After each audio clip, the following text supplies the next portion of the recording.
بسم اللہ الرحمن الرحیم۔ شروع اللہ کے نام سے جو بڑا مہربان اور نہایت رحم کرنے والا ہے۔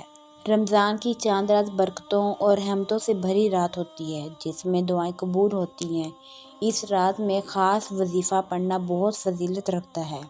یہ 2-3 وظیفے کر لیں، انشاءاللہ آپ کی ہر حاجت اور ہر جائز خواہش پوری ہوگی۔ سب سے پہلا وظیفہ مغرب کے بعد کا وظیفہ ہے۔ مغرب کے بعد کے وظیفے میں سب سے پہلے درود شریف 11 مرتبہ، سورہ یاسین 1 مرتبہ، سورۃ قدر 3 مرتبہ، یا اللہ یا رحمان یا رحیم 100 مرتبہ، پھر درود شریف 11 مرتبہ پڑھیں۔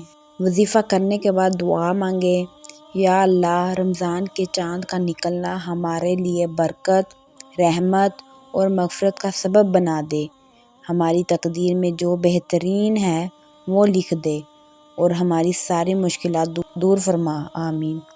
نمبر 2، ہر نیکی کا 70 گنا زیادہ ثواب۔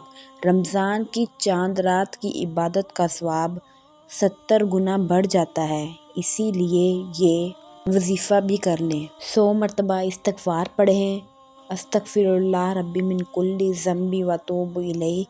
100 مرتبہ کلمہ طیبہ پڑھیں، لا الہ الا اللہ محمد رسول اللہ۔ 11 مرتبہ سورۃ اخلاص پڑھیں۔ تیسرا وظیفہ حاجت پوری کرنے والا وظیفہ۔ اگر کوئی خاص حاجت ہو تو چاند رات کے وقت 2 رکعت نفل نماز پڑھ کر یہ دعا 100 مرتبہ پڑھیں، حسبنا اللہ ونعم الوکیل، نعم المولا ونعم النصیر۔ پھر اللہ سے اپنی حاجت مانگیں، انشاءاللہ قبول ہوگی۔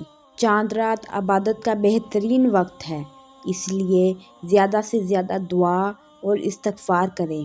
میری طرف سے آپ سب کو رمضان مبارک۔